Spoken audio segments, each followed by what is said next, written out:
Bonjour à tous, bienvenue dans ce nouveau webinaire organisé par lepetitjournal.com, le journal des Français francophones à l'étranger, votre journal, votre quotidien en ligne de référence. Je suis Hervé Hérault, le président fondateur des éditions du petitjournal.com, et je suis ravi de vous retrouver très nombreux aujourd'hui pour ce webinaire organisé sur le thème investissement locatif. Quelles sont les opportunités à saisir à l'horizon 2023 ?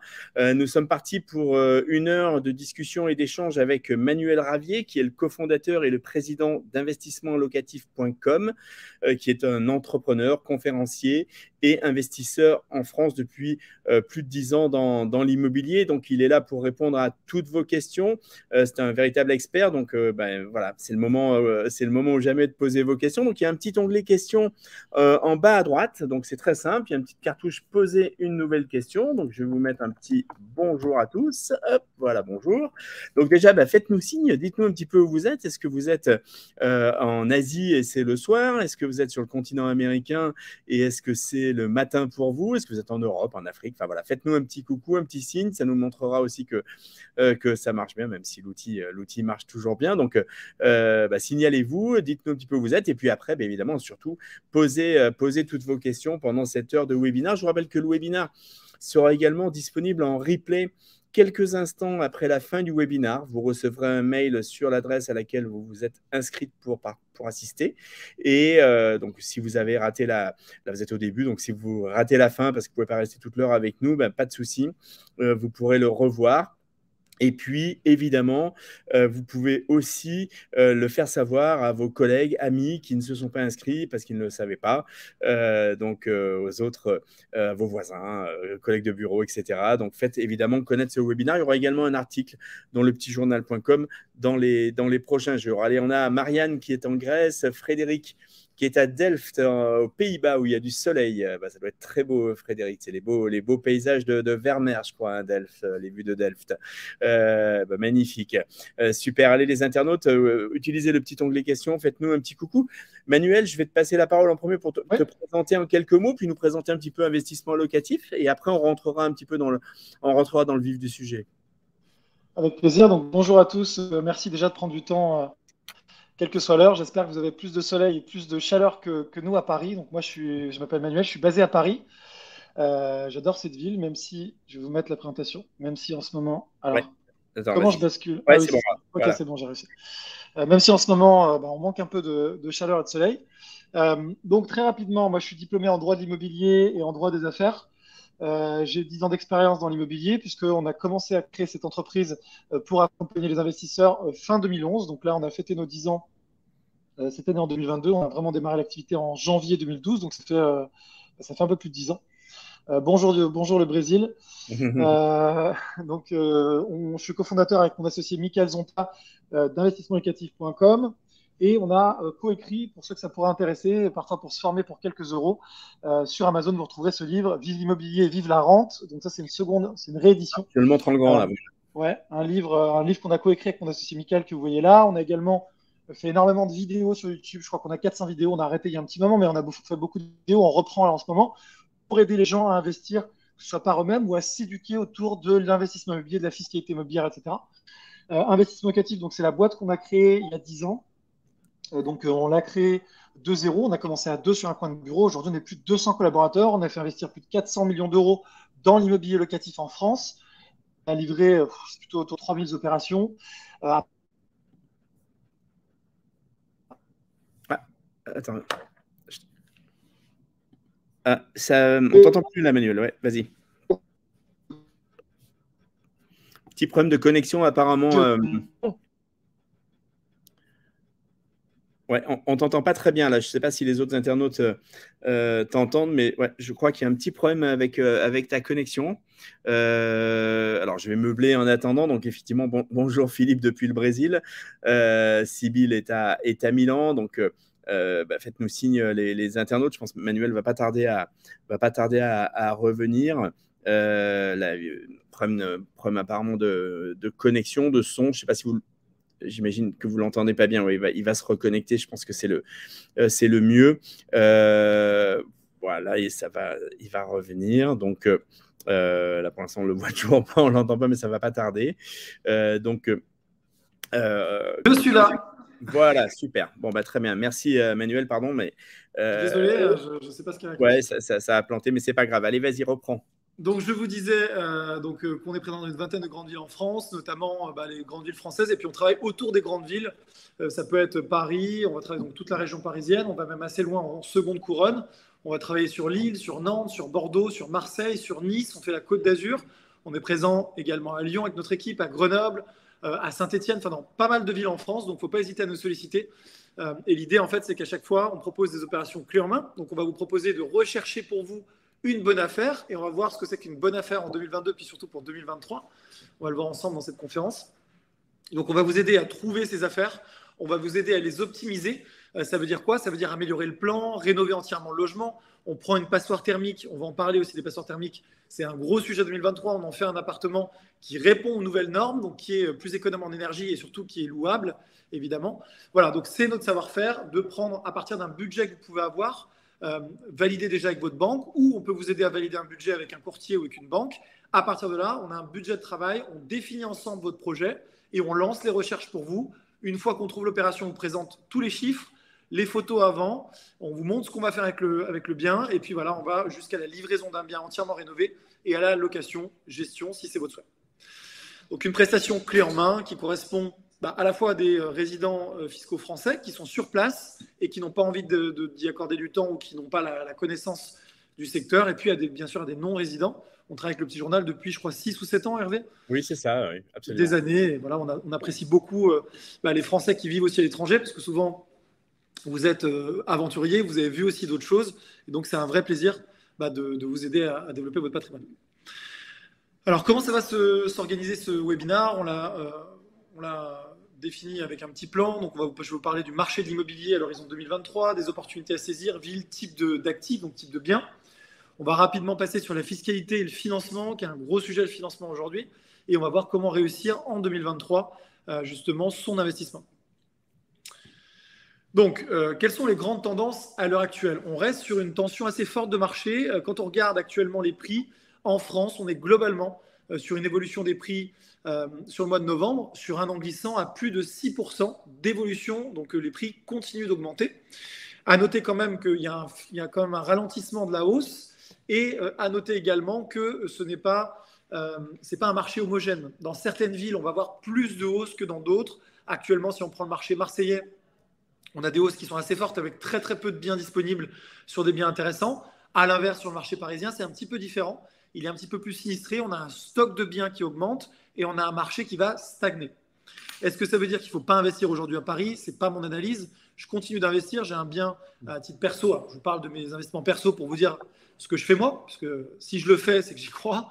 Donc ça, c'est important. Mais bien évidemment, on a énormément de projets en cours pour le compte de clients à Paris, également à Marseille. Et quand on est à Paris, on va avoir peut-être plus de marge de négociation.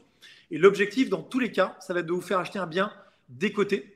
Donc, quand on achète 15%, 20% en dessous du prix du marché, dans tous les cas, on est protégé d'une éventuelle baisse et on va créer de la valeur avec les travaux. On va en parler après. On voit que la tension immobilière dans les grandes villes françaises, c'est-à-dire que c'est le rapport entre la force des acheteurs sur le marché et la force des vendeurs. Donc, on a un indice de tension qui est plus fort, on le voit à Strasbourg et à Lille, où on a 1,16 acheteurs pour un vendeur, que c'est le cas à Lyon ou à Nantes. On voit qu'on a certains marchés où effectivement les acheteurs ont repris du pouvoir, ce qui n'était pas le cas depuis des années. Quand on a commencé il y a 10 ans, pour vous prendre un exemple, sur le marché parisien, c'était très très compliqué d'acheter et les gens venaient nous voir en disant voilà, je veux juste acheter, mais à chaque fois je me fais doubler. Aujourd'hui, sur les très bonnes affaires, ça continue de partir très vite parce qu'il ne faut pas rêver, Paris reste une capitale, une capitale même européenne, une capitale mondiale, une ville fabuleuse à bien des égards, que ce soit sur la partie tourisme, patrimoine, mais également sur la partie économie. Donc on a encore énormément d'acheteurs.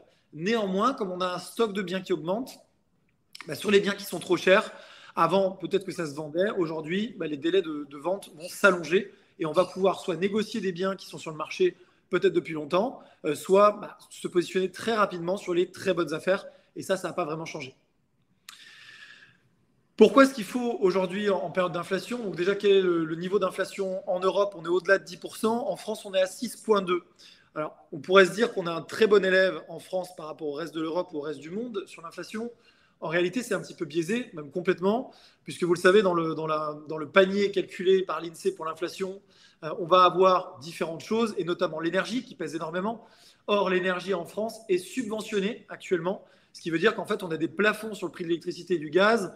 Donc quand on dit 6,2 d'augmentation, c'est tricher, puisque si on laissait le gaz et l'électricité au vrai prix, si on les laissait augmenter en fonction du marché, ce qu'on fait d'autres pays européens, peut-être où vous vivez d'ailleurs, hein, parce que je pense notamment à la Belgique, eh bien on se serait retrouvé avec des hausses beaucoup plus importantes sur le prix, le tarif de l'électricité et le tarif du gaz, et donc on aurait une inflation qui serait peut-être plutôt autour de 8 à 9%. On a aujourd'hui en France des taux d'emprunt qui restent très bas, et qui restent très bas pour une raison assez précise et peut-être singulière par rapport à d'autres pays du monde. C'est qu'en France, on va avoir tendance à protéger les emprunteurs particuliers avec ce qu'on appelle un taux d'usure. Un taux d'usure, c'est quoi? C'est un taux plafond que la banque ne peut pas dépasser. La banque n'aura pas le droit de vous prêter au-delà du taux d'usure. L'objectif, c'est quoi? C'est tout simplement d'éviter que certaines banques, comme ça peut être le cas dans d'autres pays du monde, puissent profiter finalement de la faiblesse d'un emprunteur pour mettre des taux qui sont très élevés par rapport au marché des taux, et donc qui pourraient porter préjudice à la santé financière de quelqu'un qui n'aurait pas beaucoup d'argent et qui emprunterait. Ce taux d'usure, aujourd'hui, il est fixé à 3,07%, c'est-à-dire qu'aujourd'hui, la banque ne peut pas vous prêter au-delà de 3,07%, taux d'assurance inclus. Alors, c'est positif et négatif. C'est positif parce que d'un côté, on vient protéger les emprunteurs, donc ça va dans votre sens. La Banque de France vient fixer une limite, ce qui fait que vous profitez aujourd'hui en tant qu'emprunteur de taux très bas. Ça, c'est bien sur le papier. Taux très bas, puisqu'on voit qu'aux US, on est au-delà de 6% hein, sur des durées équivalentes. Ouais. On est sur des taux qui ont explosé aux États-Unis, en Angleterre et dans plein de pays du monde. En revanche, le problème qu'on va avoir, c'est qu'on veut protéger, hein, toujours en France, protéger le locataire, protéger l'épargnant, etc. Et c'est bien, mais en voulant protéger, en fait, on se retrouve à avoir des banques qui disent moi, j'emprunte en tant que banque à la BCE, je vais avoir des taux qui vont être trop élevés par rapport au taux d'usure, donc je refuse de prêter. Je ne vais pas prêter de l'argent en tant qu'établissement bancaire si je n'ai pas de marge. Je ne vais pas prêter de l'argent pour en perdre. Donc, ça complique les choses, et ce taux d'usure, il est revu et révisé tous les 3 mois. Il y a un débat en cours pour le réviser de manière plus fréquente. Il est révisé tous les 3 mois, et donc on peut se retrouver sur des situations un petit peu de blocage où la banque dit c'est pas que je ne veux pas vous prêter, hein, Hervé, vous avez un bon dossier, mais si je vous prête, je vais être au-delà du taux d'usure pour gagner ma vie en tant que banquier. Comme je n'ai pas le droit de le faire, je préfère ne pas vous prêter puis attendre peut-être la prochaine revalorisation du taux d'usure. Voilà. Donc ça, c'est les problématiques qu'on va voir aujourd'hui sur la partie financement. Mais gardez en tête que la durée d'emprunt sur 20 ans va être autour de 3% aujourd'hui, assurance incluse. C'est ce que vous allez pouvoir trouver si vous investissez en France, avec des conditions d'emprunt où on va vérifier tout un tas de choses, enfin l'établissement bancaire, et où on va vous demander environ, en tant que non-résident, 30 à 40% d'apport ou de contrepartie sur le projet total. Contrepartie, qu'est-ce que ça veut dire? Ça veut dire que vous empruntez, vous faites un projet à 200 000 euros tout inclus. La banque va vous demander d'avoir au moins 80 000 euros mobilisables pour l'opération. Par exemple, vous allez apporter 30 à 40 000 euros d'apport et vous allez placer sur des supports d'investissement en assurant. Ah, ça bug à nouveau. Vie ou des choses comme ça. C'est bon. Vous avez un support d'assurance vie qui va être nanti, ce qui veut dire. Ouais. C'est bon, c'est là? Okay. Oui, c'est bon, c'est revenu. Vas-y, Manuel.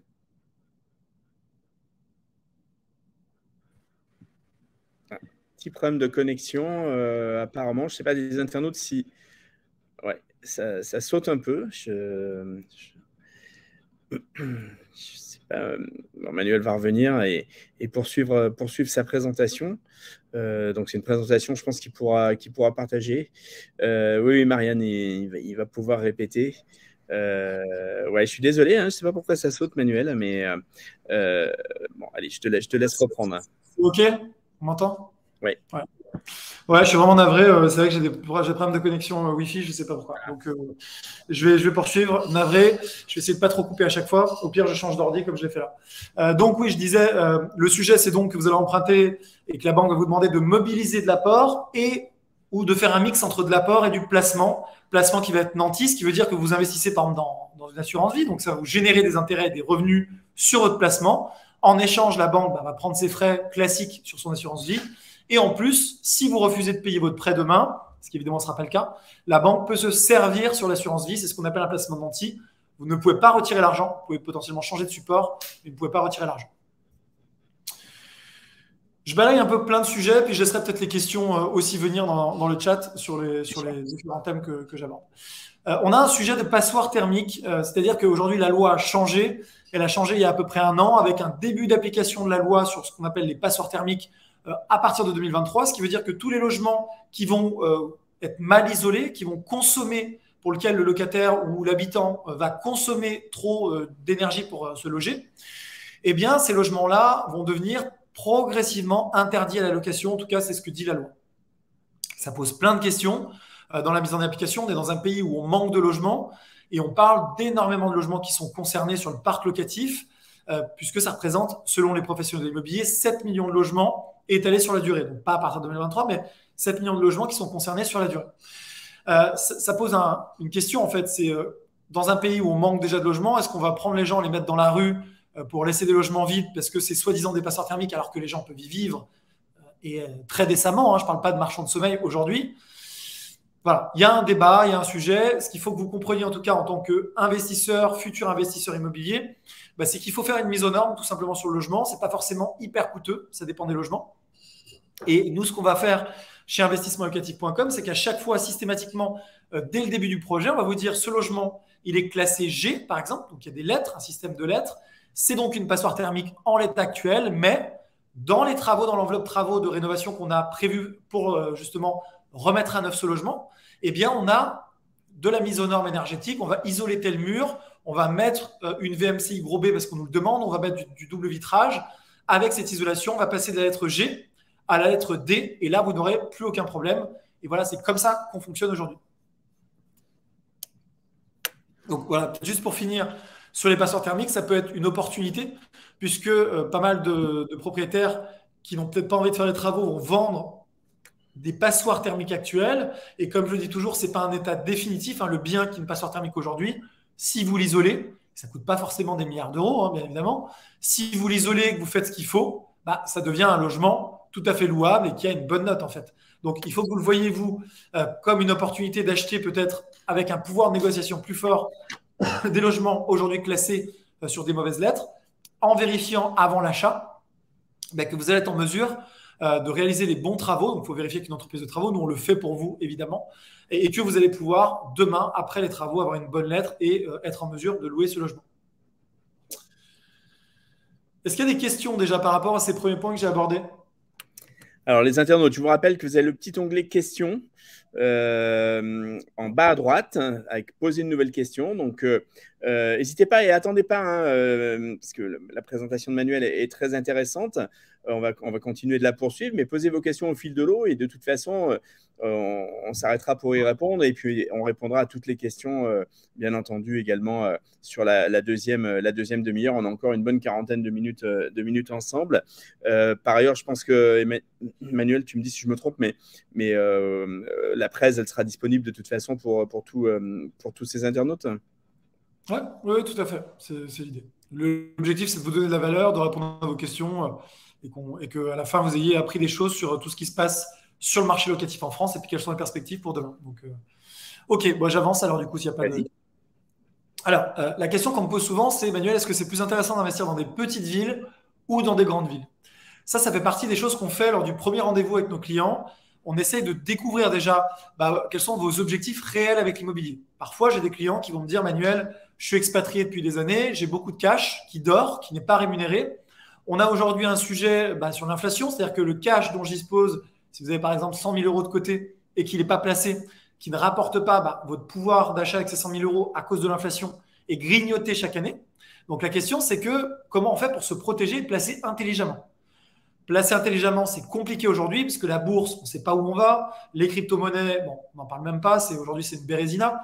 Donc, on se dit dans quoi je place ? Dans les métaux, mais ça ne rapporte pas. Moi, j'ai investi un peu dans l'or, mais ça ne rapporte rien tous les mois. Et en plus, ça ne monte pas énormément pour l'instant. Dans l'immobilier, en bourse, Ça, c'est à vous d'avoir les réponses, entre guillemets. Je ne suis pas là pour vous dire faites de l'IMO et pas de la bourse, par exemple. La bourse peut être très intéressante, mais il faut être quand même avoir des connaissances solides. Moi, je ne les ai pas, ces connaissances.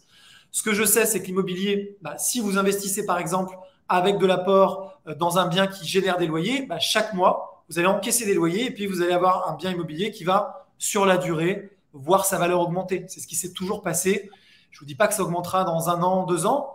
Là, le marché reprend un peu ses esprits après 10 ans de hausse, mais on sait que ça avance par vagues et que systématiquement, de par le fait que, encore une fois, il y a de l'inflation et que la monnaie perd de la valeur, l'immobilier augmente en valeur, en tout cas de manière constante. On pourra regarder des courbes après. Donc, petite ville, grande ville, c'est le match. Est-ce qu'il faut aller chercher plus de rendement dans des petites villes ou plus de patrimoine dans les grandes villes? Ça va dépendre de vos objectifs. Donc, on va définir ça ensemble lors d'un premier rendez-vous. Il est clair que si vous investissez à Paris, vous aurez moins de rendement que si on vous emmène à Melun, où on fait aussi des super opérations. Et que à Melun, vous achèterez à 2-3 000 euros le mètre carré, alors qu'à Paris, vous allez être à 10 000. C'est le sujet. Et les loyers seront plus faibles à Melun qu'ils ne le sont à Paris, en prix au mètre carré. Mais le gap, l'écart entre les loyers parisiens et les loyers à Melun qui est à 40 minutes en train de Gare de Lyon, où on fait beaucoup d'opérations, c'est un exemple parmi d'autres, ne vient pas compenser. Donc, vous aurez globalement 3,5-4% de rendement à Paris, aujourd'hui, rendement locatif, quand vous pouvez avoir entre 6 et 7,5% de rendement à Melun, quasiment le double. Forcément, ça fait une différence, puisque pour 100 000 euros investis, par exemple, vous allez encaisser sur l'année en loyer annuel 4 000 euros de loyer à Paris et vous allez encaisser 7 à 8 000 euros de loyer à Melun. Donc, la question qui se pose, en fait, c'est de dire quel est vraiment mon objectif avec ce projet? Est-ce que peut-être c'est pour demain avoir un appartement où je vais loger mes enfants quand ils sont étudiants, parce que je pense qu'ils étudieraient peut-être à Paris? Est-ce que c'est avoir peut-être un pied-à-terre demain? Est-ce que c'est placé dans une ville où les fondamentaux économiques à Paris sont hyper forts et je suis sûr que dans la durée, ça va conserver sa valeur, ça sera très liquide?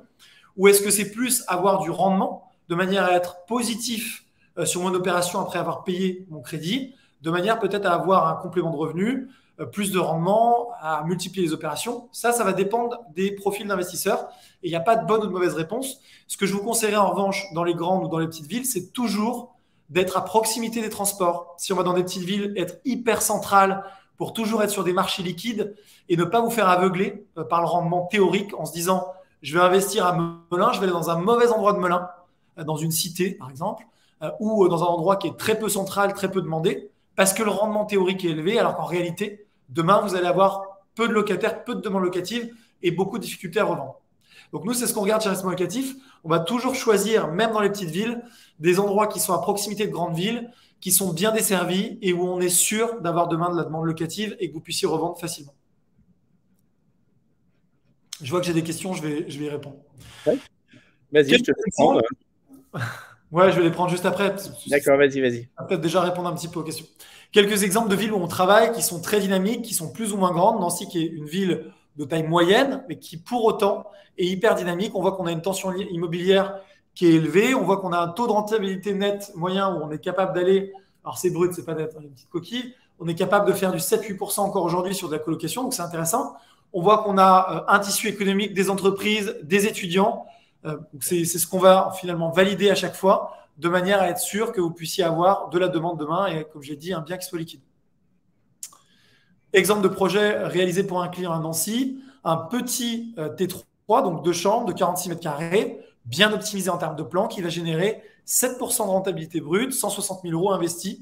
Donc là, on parle de budget total, hein. Achat, travaux, rénovation, ameublement, donc tout le mobilier, tout l'électroménager, les frais de notaire et les honoraires. Donc, enveloppe totale de 160 000 euros environ et des revenus locatifs annuels d'environ 11 800 euros, environ 12 000 euros. Voici les photos après rénovation. Donc, c'est un petit T3. Ça, c'est un produit qui est très demandé. Pourquoi? Parce que ça correspond à un type de locataire. Donc, c'est toujours 2 colocataires qui se connaissent, 2 amis qui vont étudier ou qui sont jeunes actifs et qui vont se dire, voilà, on partage l'expérience de la colocation, mais à 2. On n'est pas dans une grosse coloc, on est à 2. On se connaît, on s'apprécie. Et donc, ça répond. Et on a énormément de demandes sur ce type de produit en T3 en coloc, que ce soit à Paris ou dans d'autres villes de France. Exemple à Saint-Étienne, où on va pouvoir aller chercher du rendement locatif. Saint-Étienne, où on va rester vraiment dans l'hypercentre. Pourquoi? Parce qu'on est dans une ville où la tension locative est plus basse que dans d'autres villes de France. Comme on sait ça, on va rester toujours dans les secteurs qui sont les plus demandés. On ne va pas aller chercher du rendement théorique dans des zones excentrées dans la ville. On a une super équipe sur place. Ceux qui veulent investir à Saint-Etienne, vraiment contactez-nous parce qu'on a vraiment une personne qui est à la tête du pôle de Saint-Etienne qui est à la fois investisseur à titre personnel depuis des années, qui connaît très bien le marché. On a d'excellents retours clients et elle déniche vraiment des pépites. Mais elle va toujours le faire dans le centre-ville parce que comme elle connaît la ville, elle ne va pas vous dire je peux vous avoir 10-12% de rendement. On saurait le faire. Mais derrière, vous allez avoir des logements qui vont être vides. Vous n'allez pas arriver à louer parce que ça va être dans des endroits qui ne sont pas centraux. Donc, on préfère rester hyper central et vous proposer un peu moins de rendement, mais sur des biens patrimoniaux dans la ville de Saint-Etienne qui vont rester, qui seront pleins en permanence. Exemple de projet à Saint-Etienne, 8% de rendement, un projet à 170 000 euros. Donc là, on a plus de surface, comme c'est moins cher que dans 6 mètres carrés. On va se retrouver sur 3 chambres, cette fois-ci en colocation, 73 mètres carrés, place Massenet, donc très centrale encore une fois. Et on va générer 8% de rendement sur une enveloppe de 170 000 euros. Oh, très bon choix, Saint-Etienne. Hein. Tu sais, c'est pour moi que tu l'as choisi, Emmanuel. Hein. Tu sais, je suis là-bas. En tous les cas, c'est intéressant de voir que sur des villes qui sont parfois décriées, il y a de belles opérations à faire. Mais la ville change énormément, en fait. Hein. On voit que, je ne sais pas si tu y es retourné récemment, qu'est-ce qu'on regarde, nous, comme indicateur dans les villes? On regarde les projets urbains au sein de la ville. On voit qu'on a un projet à Saint-Etienne de rénovation du centre avec des zones piétonnes, des nouvelles zones piétonnes. Et en fait, c'est ce qui a fait que Bordeaux a explosé il y a 10-12 ans. Quand on fait du beau, ça attire des gens qui ont plus de moyens. Et quand on valorise le patrimoine d'une ville, qu'on crée des zones piétonnes, qu'on boboise la ville, entre guillemets, si on peut parler comme ça, forcément, ça attire des gens qui ont plus de moyens dans le centre et donc ça fait monter les prix. Et c'est ce qu'on va voir, hein, c'est ce qu'on va essayer de viser. C'est des zones qui sont ce qu'on appelle en gentrification, donc des zones qui étaient populaires et qui deviennent de moins en moins populaires parce qu'on a des magasins bio qui vont ouvrir. On va être très attentif en fait au tissu économique, au nouveau commerce et aux projets urbains. Et Saint-Etienne, c'est une ville intéressante et c'est un marché de report pour les Lyonnais. Lyon est devenu très cher et on voit qu'on a des Lyonnais qui commencent à se décaler pour vivre à Saint-Etienne ou y investir. Donc, c'est des signaux qui sont intéressants. Voilà la coloc en question, entièrement rénovée par nos soins, parfaitement adaptée à 3 colocataires. Quelques photos.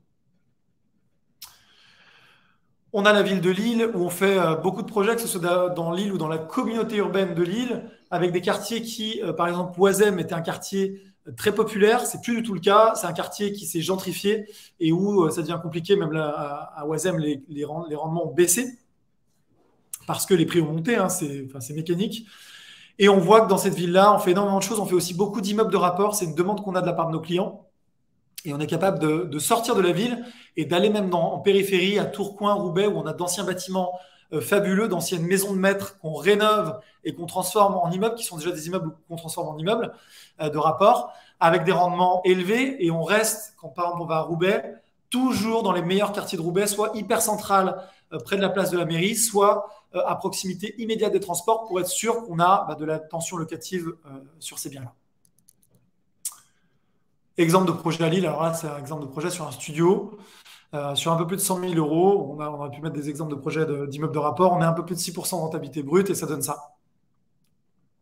On est toujours sur des produits coup de cœur, entièrement rénovés, qui vont plaire au maximum de personnes. Donc, c'est personnalisé, mais c'est fait pour plaire à des garçons, des garçons, des filles, à des étudiants, des étudiantes, des jeunes actifs qui soient des garçons et des filles. On ne va pas mettre une déco rose parce qu'on sait que ce serait trop clivant et qu'on se couperait d'une clientèle potentiellement masculine.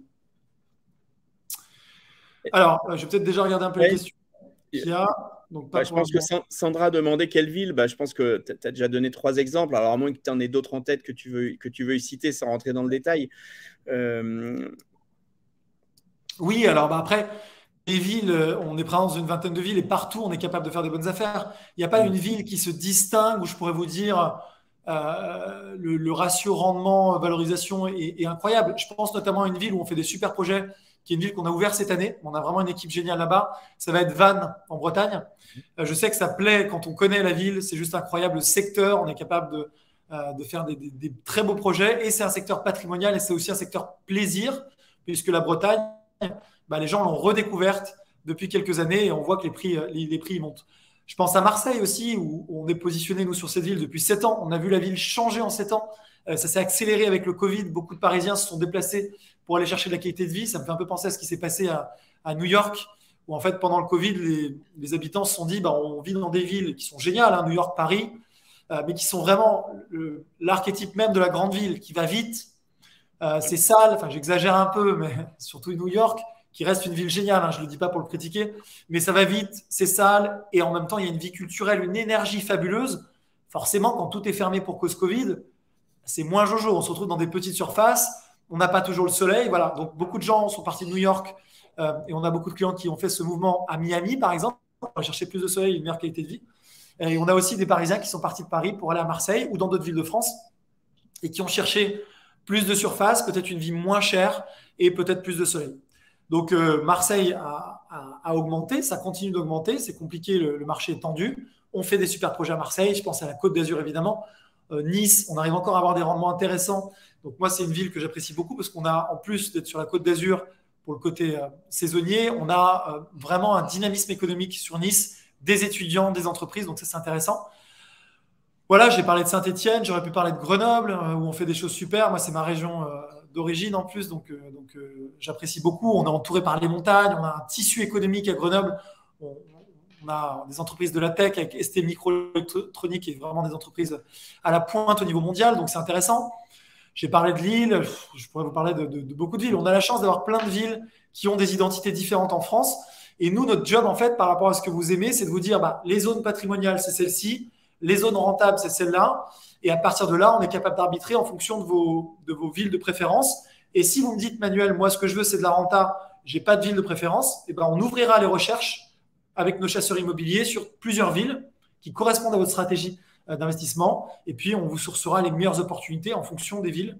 Et si une opportunité tombe à Grenoble, qui est très bien, on vous la présentera et vous pourrez vous positionner ou pas. Allez, juste, alors Denise demande… Comment ça fonctionne ? Avant d'aborder le financement, Comment Denise demande Strasbourg. Est-ce que vous travaillez Strasbourg aussi, Emmanuel ?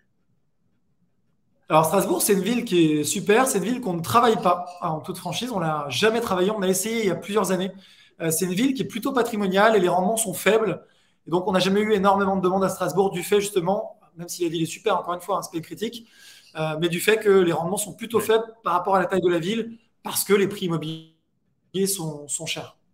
Donc, ça ne veut pas dire que je vous déconseille de Nice d'investir à Strasbourg si vous aimez cette ville et que vous êtes en mesure de sourcer des bonnes affaires, mais nous, malheureusement, on n'y est pas présent. Ok, très bien. Donc, comment ça fonctionne ? Et puis, si tu veux bien, Frédéric demandait la part des frais de travaux, et notamment des frais de travaux de mise aux normes énergétiques. Parce que là, tu as donné des exemples. Par exemple, on voyait 110 000 euros, mais travaux inclus. C'est-à-dire qu'en fait, pour arriver à 110 000 euros de total de budget, il faut que je cible des biens de 80 000 euros, de 60 000. Comment ça se passe ? De toute façon, c'est d'abord déterminer son budget, j'imagine. Oui, alors nous, notre credo, c'est de faire le minimum de travaux pour valoriser le bien, enfin le minimum, dans le sens des travaux nécessaires. Oui. Parfois, sur les biens, on a une remise complète à niveau, et c'est souvent le cas quand on achète des très très bonnes affaires. Ils sont dans leur jus, il faut refaire l'électricité, tout le réseau électrique, mise aux normes, la plomberie, on va refaire sol, plafond, salle de bain, cuisine, etc. L'avantage, c'est que ces travaux, vous allez les emprunter aussi dans l'enveloppe initiale, et l'avantage, c'est que vous allez pouvoir être tranquille pendant des années, puisque vous repartez quasiment à neuf, donc vous avez un logement qui est refait à neuf. La part de remise aux normes énergétiques, ça va dépendre des biens, ça va dépendre des régions. Bizarrement, j'ai découvert ça avec la nouvelle loi et les nouvelles normes, en fait, enfin le nouveau moyen de calculer justement ce DPE, parce que ça a changé, je l'ai dit il y a un an. Et en fait, si votre logement est dans le sud de la France, par exemple, il va à logement égal, à logement équivalent en termes d'isolation, il va avoir une bien meilleure note. Donc souvent, on va avoir moins d'isolation à faire, ce qui est bizarre, puisque dans le sud, on peut se dire que les gens vont avoir chaud l'été. Mais aujourd'hui, en tout cas, ça fonctionne comme ça. Ça nécessite moins d'isolation si on est dans le sud que si on est présent à Paris ou dans le nord de la France. Et donc, en réalité, les travaux vont être moins coûteux sur la partie énergétique dans le sud que ça va être le cas à Paris. Ce qu'on fait, nous, c'est qu'on avait déjà prévu initialement, c'est notre business model depuis 10 ans, de faire des travaux pour vous livrer un appartement rénové où vous êtes tranquille et où le locataire est tranquille pendant des années. Donc, en réalité, le surcoût de la mise aux normes DPE n'est pas forcément énorme puisqu'on avait déjà prévu de tout refaire. Donc là, quand on refait tout, on a intégré, plutôt que de faire une VMC VMCI gros A, on va mettre une VMCI gros B parce qu'on sait que ça va être mieux valorisé. Bon, là, c'est un peu technique. Ça va rajouter un surcoût de 400 € par exemple sur ce poste-là. On va isoler différents murs déperditifs avec une isolation qu'on n'aura peut-être pas forcément mis avant en termes d'épaisseur. Ça va être un peu plus coûteux, mais ça ne va pas forcément être majeur sur le budget travaux. Si en revanche, vous avez un logement que vous avez déjà aujourd'hui, puisqu'on est aussi en mesure de rénover des logements qui sont pas qu'on vous a pas vendus. Donc, il ne faut pas hésiter à nous solliciter. Hein, si vous avez des logements en France, que vous devez faire des mises aux normes ou que vous avez besoin de faire des travaux, on a une filiale qui s'appelle Réno qui est capable de vous accompagner de A à Z. Et franchement, ils ont une super... ils sont très, très bons et on a une très bonne réputation là-dessus. Donc ça, on peut le faire. Et là, on pourra vous le chiffrer. Ça dépend, c'est du cas par cas. Ça va dépendre du type de logement que vous avez aujourd'hui, du niveau d'isolation actuel, est-ce qu'il faut changer les fenêtres, etc. Donc, il n'y a pas de réponse toute faite. Mais ce n'est pas forcément hyper coûteux, sauf si on doit faire toute la façade d'un immeuble et qu'on doit refaire toute l'isolation de l'immeuble, quoi. Mais si vous êtes en copro et qu'on fait une isolation par l'intérieur et qu'on fait une mise aux normes, ça va être quelques milliers d'euros et ce n'est pas du tout insurmontable de faire une mise aux normes. Voilà. Je ne sais pas si je réponds à la question, Frédéric, mais voilà. Super, allez, je te laisse reprendre ta presse, vas-y. Ouais, alors sur la fiscalité, aujourd'hui, ce qu'il faut que vous reteniez, ça va dépendre des pays. C'est qu'il y a une logique, globalement, la France a signé des conventions avec quasiment tous les pays du monde. Il y a une logique de non-double imposition. Concrètement, vous allez payer votre impôt en France sur les revenus locatifs que vous allez tirer en France. Et ensuite, le pays dans lequel vous résidez va regarder ce que vous auriez payé si le logement était situé dans le pays en question. Et en fonction des règles en vigueur dans le pays en question, ils vont vous dire, vous auriez payé tant. Je vais prendre un exemple très concret. Avec les États-Unis, par exemple. Si vous avez le logement en France, donc vous allez payer votre impôt sur les revenus locatifs en France, je vais vous expliquer comment ça se passe. Ensuite, les États-Unis disent, si le logement était aux États-Unis avec les mêmes loyers, vous auriez payé tant. Et donc, il va prendre ce que vous auriez payé aux États-Unis, moins ce que vous avez déjà payé en France. Et donc, il va potentiellement vous faire payer un impôt supplémentaire dans le pays de résidence. Alors maintenant, comment ça se passe en France déjà, pour comprendre le mécanisme? En France, on a la chance d'avoir des régimes, notamment sur la location meublée, qui vont être ce qu'on appelle le régime LMNP, LMP, qui vous permettent de pratiquer. Donc, vous allez avoir des loyers et vous allez déduire des choses, des amortissements, du déficit, des charges. Vous allez tout déduire globalement. Ce qu'il faut que vous reteniez, alors en quelques minutes, on n'a pas beaucoup de temps. J'ai des vidéos là-dessus sur la chaîne YouTube, on pourra approfondir. Mais ce qu'il faut que vous reteniez, c'est que globalement, vous n'allez pas payer d'impôt sur vos revenus locatifs en France pendant de très nombreuses années. On parle de 10 ans parce qu'il y a de l'amortissement du déficit qui se reporte. Et donc, voilà, ça va gommer l'impôt pendant des années, l'impôt locatif. Voilà. Ensuite, le pays de votre résidence, ça va dépendre en fait. On a des clients qui sont à Dubaï, des clients qui sont aux États-Unis, des clients qui sont en Angleterre. Ce n'est pas pareil. Si vous êtes en Angleterre, par exemple, alors, j'ai une mauvaise nouvelle pour vous. On a quand même beaucoup de clients à Londres. Mais là, l'Angleterre va vous faire payer des impôts locatifs qui vont être peut-être plus élevés que si vous êtes aux États-Unis, par exemple, où les États-Unis vont pratiquer aussi un mécanisme d'amortissement, de déficit, de charges. Et votre comptable US va pratiquer tout ça. Et au final, vous allez payer très peu d'impôts aux US également. Si vous êtes à Dubaï, vous ne payerez pas d'impôts parce que le régime dubaïote est très favorable. Donc là, il faut que vous regardiez en fonction du système d'imposition dans votre pays, et chacun est dans un pays différent, et avec un comptable local, par exemple. Quel est le pourcentage retenu par le gestionnaire sur le loyer, Peter? Donc aujourd'hui, on est à 5% de frais de gestion. Donc on est à 5% TTC de frais de gestion sur vos loyers encaissés. Je ne sais plus si c'est 5% TTC hors taxe. Il faudrait que je revoie la grille, on l'a changé récemment. Mais voilà, ce qu'il faut que vous reteniez, c'est entre le tarif sur le marché des gestionnaires au sens large, c'est entre 5 et 10%. Et on a un positionnement, je crois, à 5 ou 6% dans notre filiale d'administration de biens. On pourra vous renseigner si vous prenez rendez-vous. Les frais de gestion vont passer également en charge. Donc, quand vous payez 5 à 6%, globalement, après impôt, puisque en fait, ça va venir gommer du loyer imposable. Donc, ça va vous coûter à peu près la moitié, 2,5 à 3% de coût réel.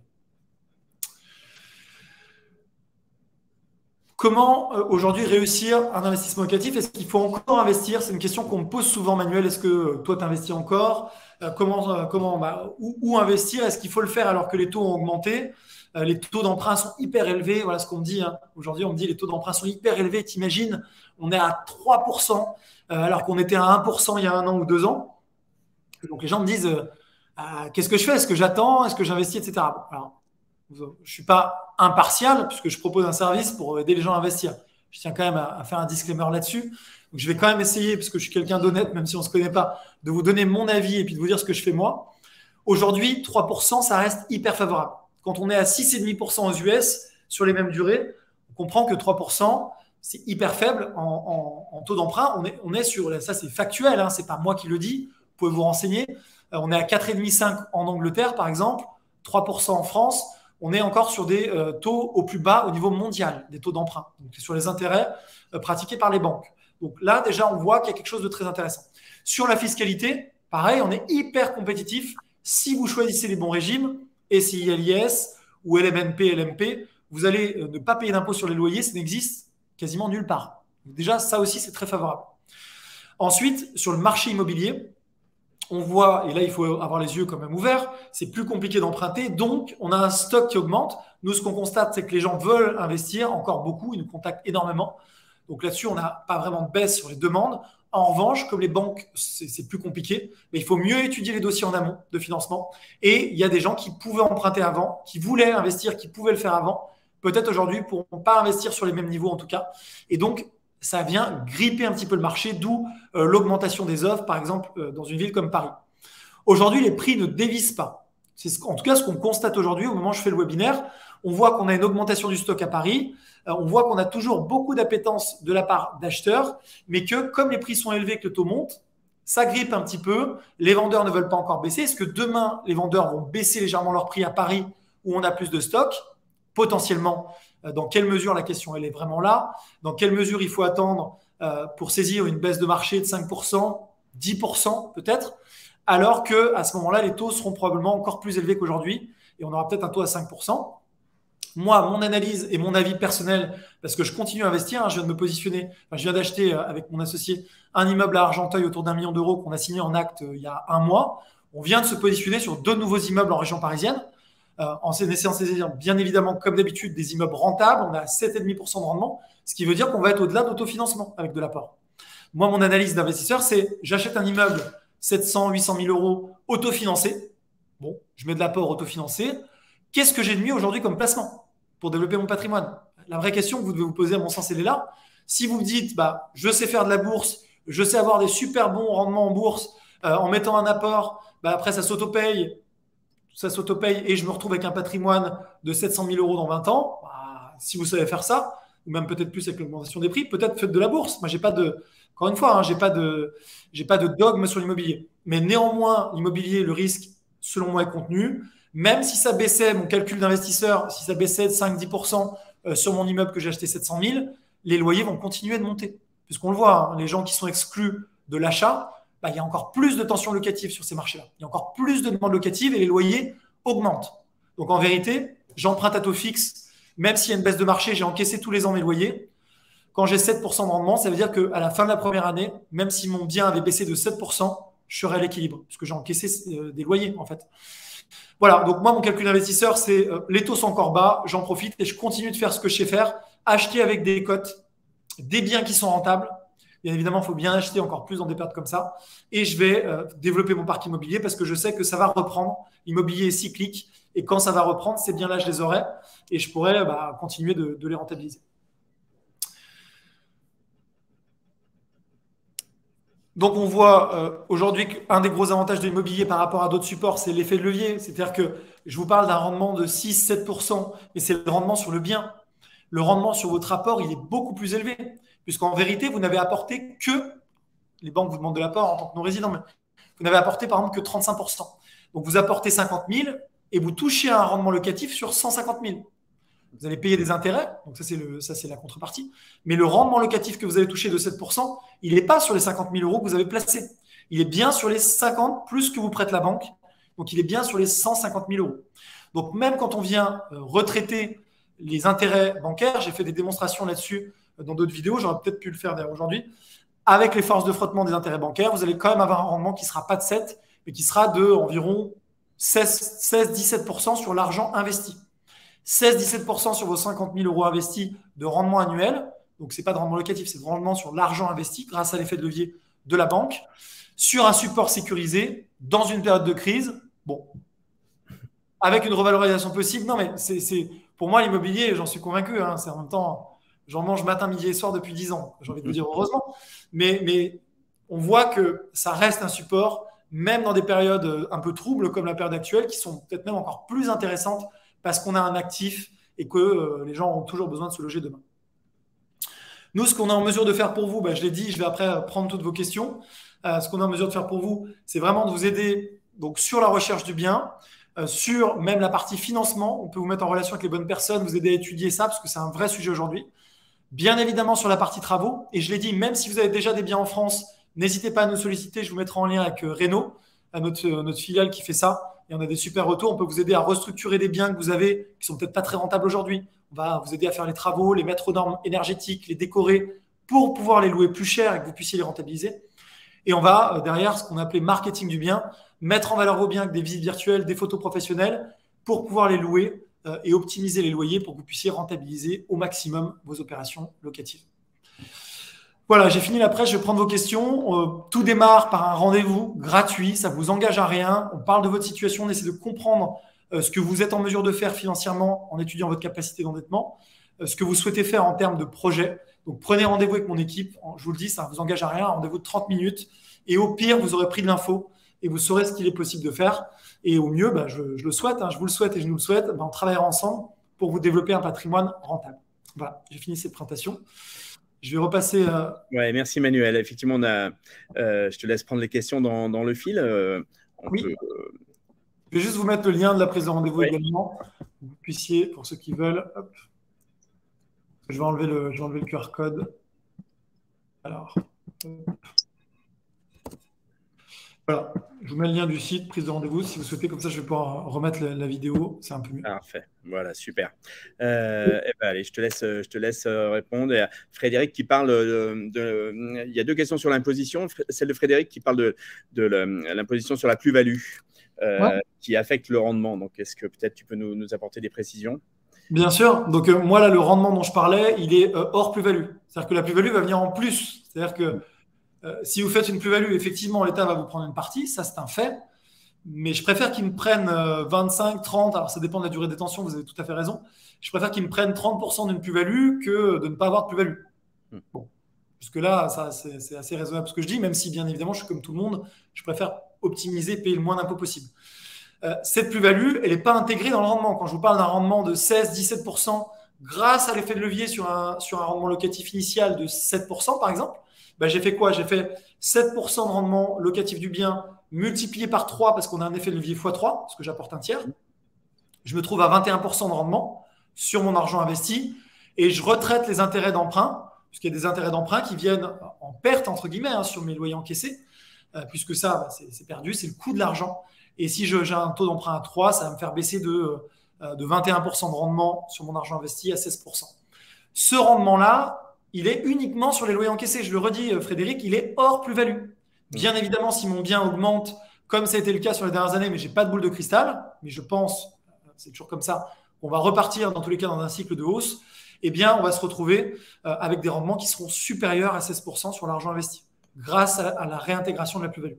J'ai fait des démos là-dessus dans mon dernier déplacement. Je suis allé le mois dernier à New York et Miami faire des conférences. D'ailleurs, renseignez-vous, suivez un petit peu ce qu'on fait. Je pense que le petit journal vous passera l'info. Je vais être à San Francisco et Los Angeles fin janvier pour des présentations et puis rencontrer des expats. Et on fera Dubaï également en février, la deuxième quinzaine de février. On a prévu un très, très gros événement à Dubaï. On va essayer d'apporter plein d'infos sur les placements, au-delà même de l'IMO. On parlera de SCPI, etc. Donc, ça sera vraiment intéressant avec des intervenants. Donc, dans cette conférence, j'avais réintégré la plus-value et ça fait passer de 16% à X%. Ça va dépendre de l'évolution, bien évidemment, des prix de l'immobilier dans le futur. Alors, on a une question de Peter qui demande, y a-t-il un impôt pris à la source sur le revenu, le loyer, donc, en France, quand on est résident français à l'étranger? Alors, ce n'est pas le cas, puisque l'impôt qui va être calculé, donc ça va dépendre de votre pays de résidence, si c'est dans l'Union européenne, hors Union. Globalement, si vous êtes dans l'Union européenne, vous n'avez pas la CSG à payer, donc vous économisez les 17,2, mais l'État français vous a trouvé un nouvel impôt, il a inventé un impôt de solidarité à 7,5%, donc vous économisez quand même 10%. Comment ça se passe? Vous encaissez vos loyers, vous allez avoir du déficit de l'amortissement des charges en LMNP et LMP, et donc vous allez avoir un résultat imposable de 0 € après prise en compte de ces charges. Et sur ces 0 € là, l'État français va appliquer 20% d'impôts, forfait minimum pour les expats, plus 17,2% de CSG-CRDS, donc 37,2% du résultat imposable. Et donc, si c'est de zéro, vous ne payerez pas d'impôts.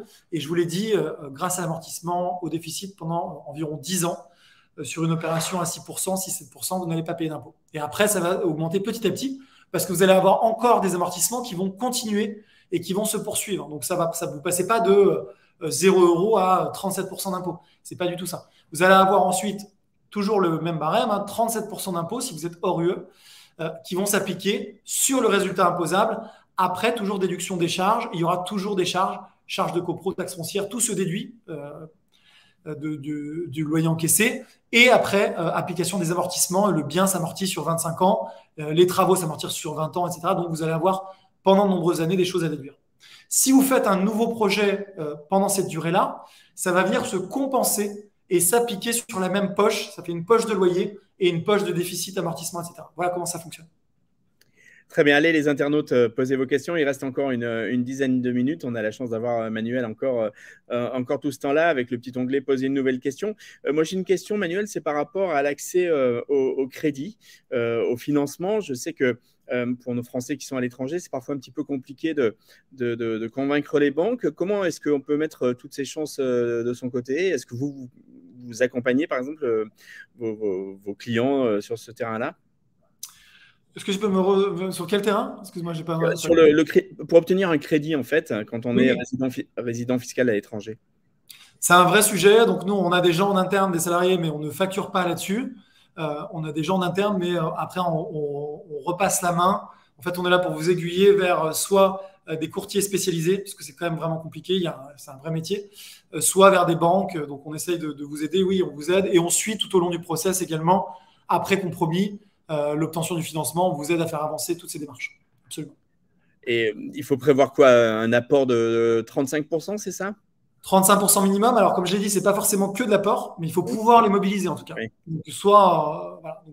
L'intérêt, c'est que si vous placez une partie en assurance vie, votre apport est moindre en pourcentage, donc vous augmentez votre effet de levier et puis vous espérez, après ça reste de la finance, vous espérez toucher des rendements intéressants sur l'assurance vie. Voilà. Là, encore une fois, on revient à ce que je disais tout à l'heure, il faut être bon parce que moi, à chaque fois que j'ai placé sur des assurances vie ou en bourse, pour l'instant, j'ai perdu. Mais je ne désespère pas de gagner un jour. D'accord. Est-ce que vous faites, Manuel, je pose quelques questions, tu privilégies donc, tu recommandes sur l'investissement donc de privilégier de l'ancien. Tu as donné des exemples. Est-ce que du meublé, bien entendu, est-ce que par exemple du saisonnier, c'est quelque chose que vous faites qui est intéressant ou pas forcément? Alors, le saisonnier, c'est très intéressant. Ça permet d'augmenter le rendement locatif d'une opération, puisque forcément, on touchera plus de loyers en saisonnier. On a des clients qui le font, notamment à Marseille, mais on ne sait pas ce qu'on vend aux clients. Pourquoi? Parce que l'encadrement sur le saisonnier change tout le temps. Les réglementations varient d'une ville à l'autre. Elles varient. Ce qui est vrai aujourd'hui sera peut-être plus vrai dans 6 mois. Donc, on ne va pas vous conseiller de baser tout votre business model et vos remboursements sur des loyers saisonniers. Ça serait vendeur, hein. On pourrait vous dire, regardez combien vous allez toucher, mais on préfère vous dire en longue durée, parce qu'il y aura toujours des demandes en longue durée, vous allez toucher tant. Si vous êtes en saisonnier, ça va pouvoir optimiser le loyer, tant que ça marche, mais gardez en tête que la mairie va peut-être l'interdire dans 1 an, 2 ans. À ce moment-là, il faudra repasser en longue durée, et il faudra être en mesure d'avoir un bien quand même que vous en sortiez au niveau des loyers en longue durée. Voilà. C'est mon conseil.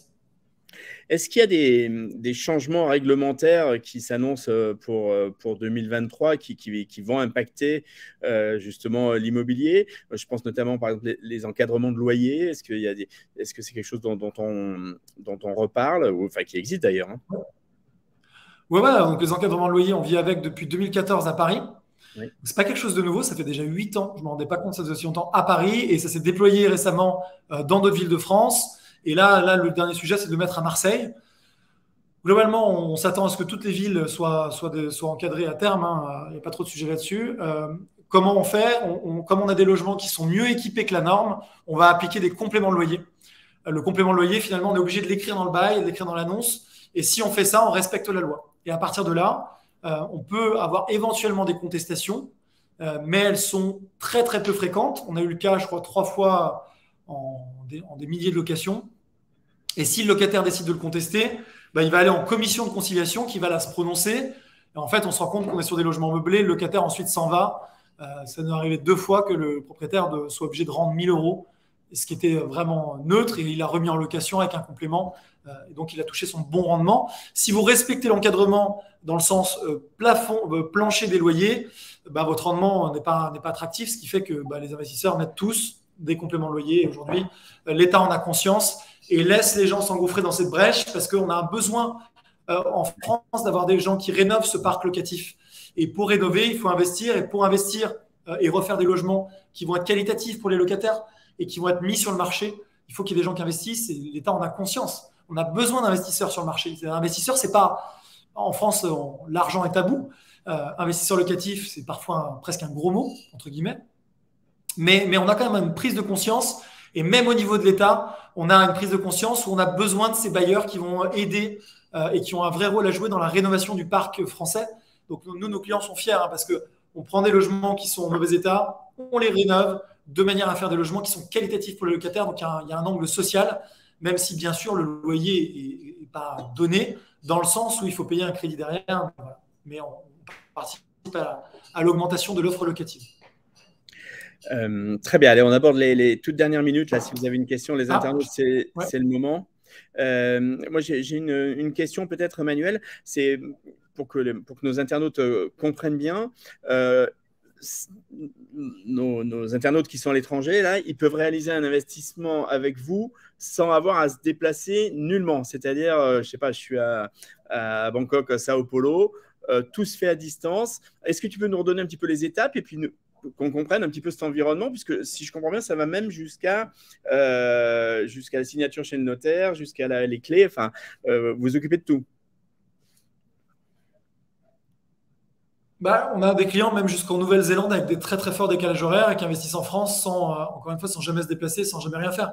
Clairement, notre service, il est pensé pour que qu'on soit sur place ou qu'on soit au bout du monde, on puisse acheter, faire une bonne affaire, c'est très important, c'est vraiment notre ADN.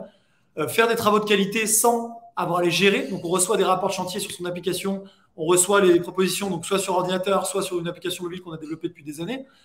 Et voilà, donc on a des clients, on en a au Brésil, on en a partout, et le but, c'est que vous puissiez tout faire à distance. Et la signature électronique, aujourd'hui, le permet, même sur les démarches notariales, donc vous pouvez vraiment tout faire sans vous déplacer. Si vous souhaitez vous déplacer, c'est quand même bien évidemment possible. Parfois, on me dit, mais est-ce que j'ai le droit de visiter? Évidemment, on est très content de faire visiter nos clients quand ils le souhaitent. Mais s'ils ne le souhaitent pas, ils ont les visites virtuelles, des vidéos. Le chasseur fait tout. Il peut même faire des FaceTime dans le logement si c'est votre souhait. Vous avez Google Maps pour voir aussi les façades. Donc, vous voyez tout. Aujourd'hui, on voit tout. Et on est en mesure d'acheter à distance avec des professionnels qui ont tout vérifié pour vous, qui vous livrent des hypothèses financières vérifiées, validées. On a 10 ans d'expérience, une excellente réputation. On se bat tous les jours pour ça. Et je crois qu'aujourd'hui, c'est ce qui fait que la boîte s'est développée. Donc, on est très content.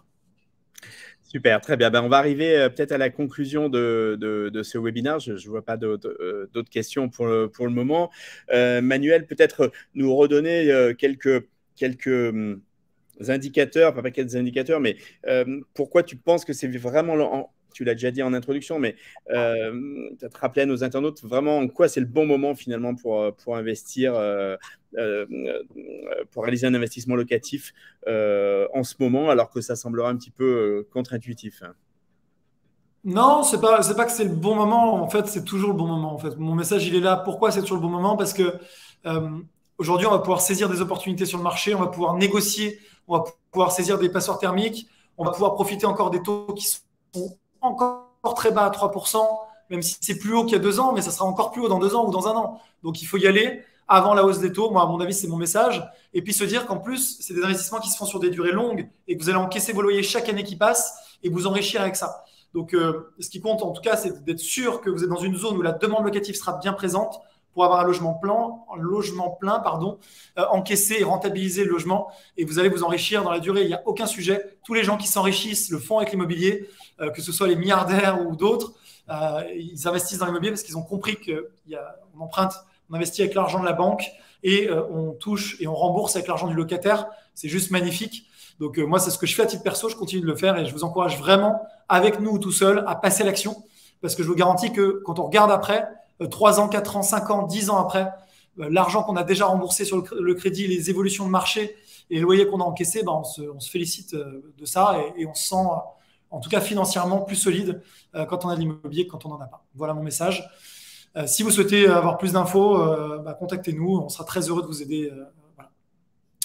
Super, merci beaucoup Manuel Ravier, cofondateur, président d'investissementlocatif.com. Vous avez le lien pour prendre rendez-vous, en savoir plus. Je vous rappelle que ce webinaire sera disponible dans quelques instants en replay, donc si vous avez raté le début, si vous voulez le faire connaître à vos amis, familles, connaissances, collègues, etc., bien évidemment, n'hésitez pas, il y aura un article dans le petitjournal.com dans les prochains jours, donc vous retrouverez aussi la vidéo YouTube sur l'article, donc pareil, n'hésitez pas à la partager, et puis je vous donne rendez-vous à très bientôt pour un autre webinaire, et puis tous les matins évidemment sur lepetitjournal.com.